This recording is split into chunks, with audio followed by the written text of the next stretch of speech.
Hi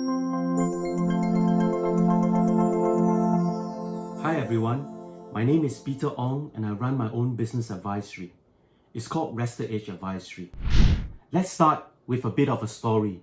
As many of my clients know, I love to tell stories. On the 22nd of January, I was making a trip to KL. Little did I know that this would be my last regional trip for quite a while.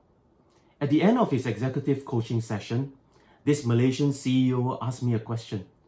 Pete, given that you have clients in China, would you mind giving your clients in Shanghai a call to ask whether it's safe for my wife to accompany my daughter for her violin event in Shanghai in February?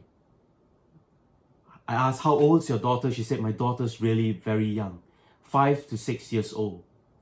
I need not have to call my Shanghai friends because 2 to 3 days later, China went into progressive, more and more severe stages of lockdown.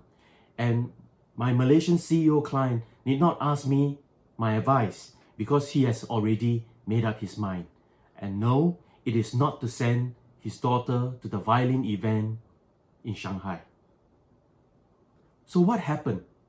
On the 17th of November last year, the first COVID-19 case was reported.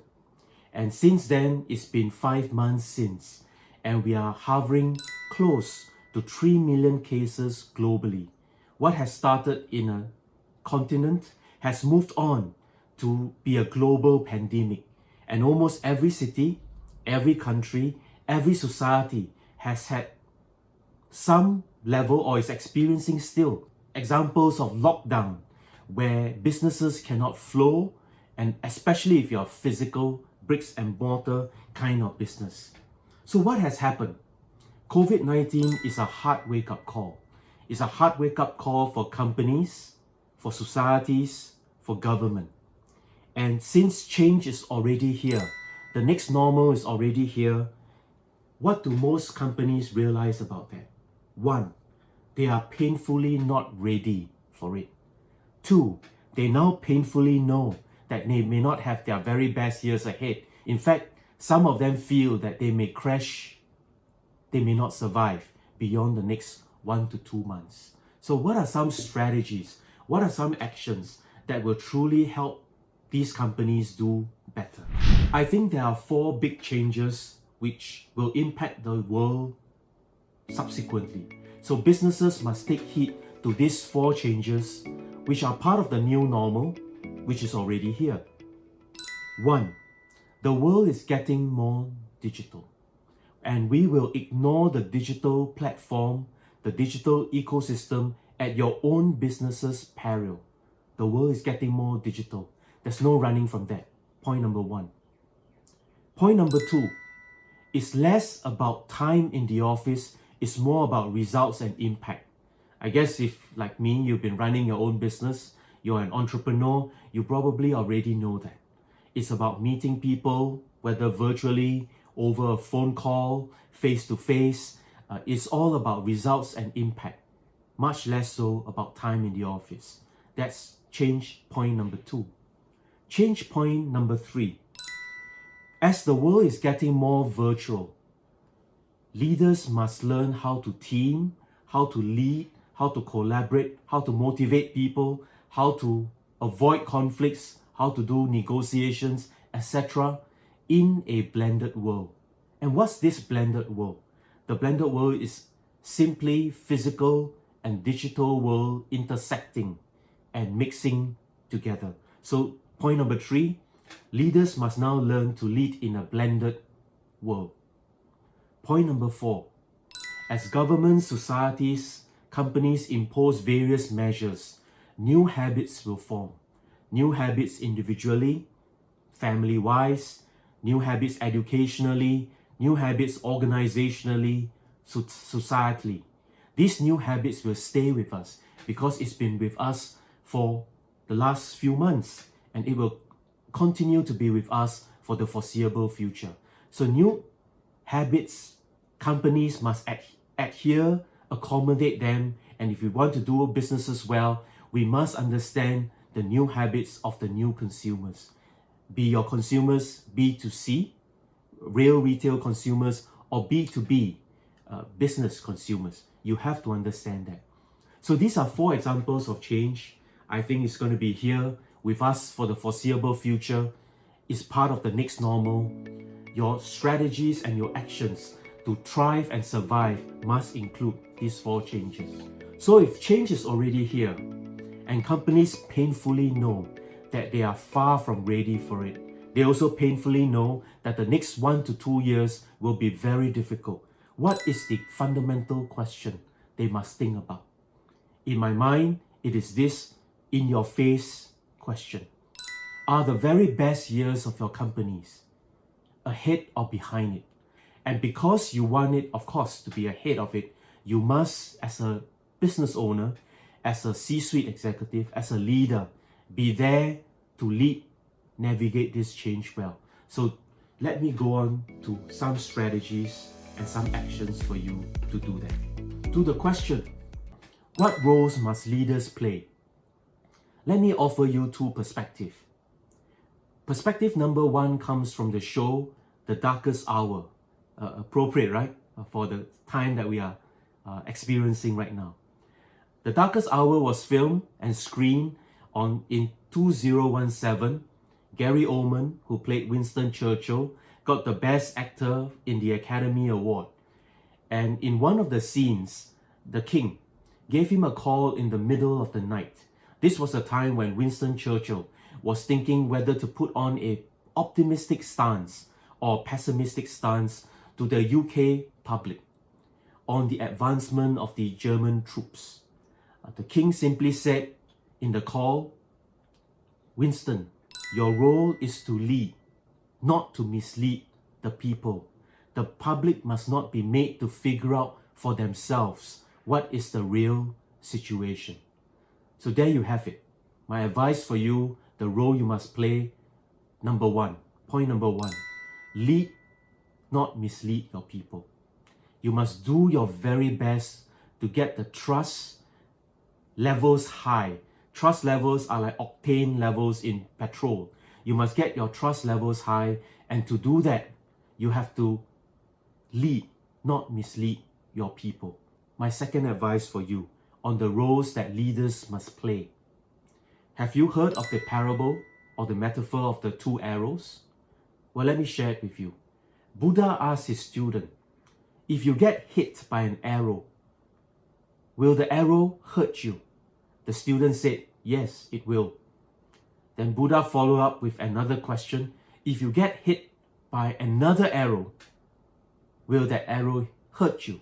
The student said, yes, it will. So COVID-19, the global pandemic right now, is arrow number 1. It's no choice. We've all got to suffer and all got to experience it.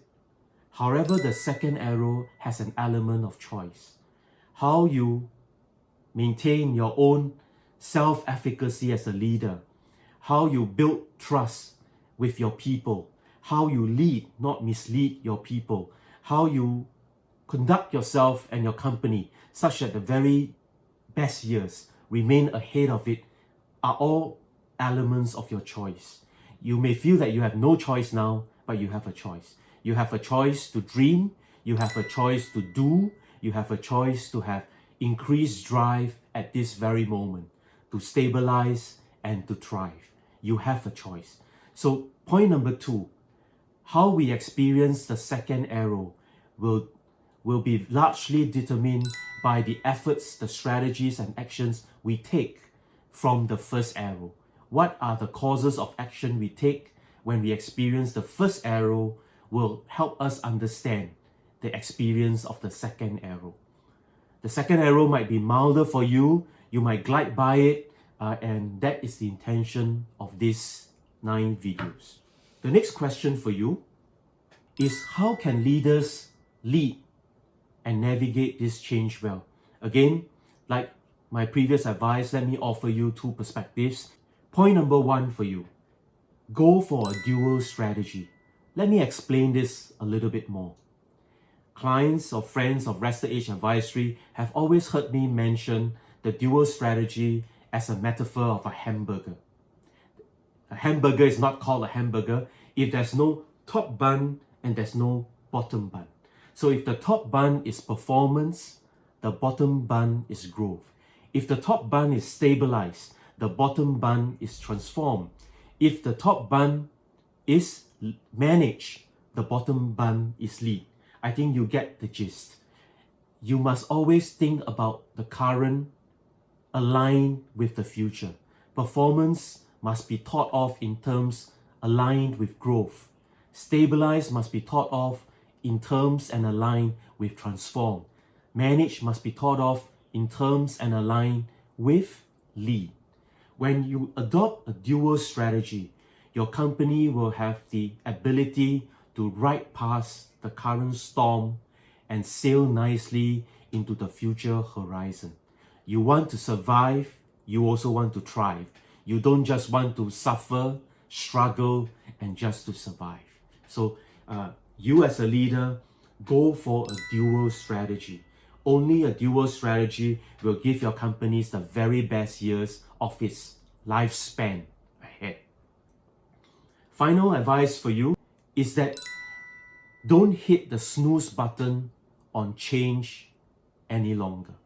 You are probably in the dire straits that you are because you did not put up a digital strategy. You'll be surprised. So many of my bricks and mortar retail clients have reached out to me and said, Pete, I should have put up that retail strategy, that e-commerce strategy long ago. I should have created an online shop that will now be gangbusters for me in this day and age, in this difficult day and age.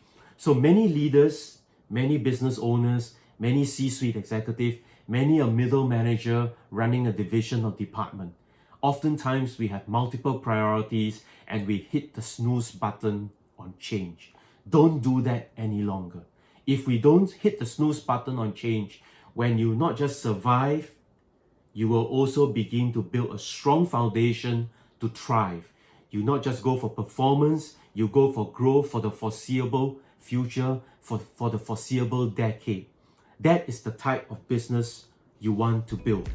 So as I end today's video, I hope that you found it useful. The next 8 videos will be organized in 2 ways. Like the first top bun of a hamburger, the next 4 videos will be called First Things First. First Things First will be everything you need to do to stabilize and get your business to perform again, to move from suffering to struggling, such that you are able to stabilize at the struggling state. To whet your appetite, the video number 2, the one coming right up a week after this, will be on how leaders can stabilize themselves, their teams, and their company. So how could we stabilize ourselves as leaders? How could we stabilize our teams? How could we stabilize our companies? Thank you very much. Do join me for the next video. And if you like this video, please do share it with your friends. Thank you very much. Thank you.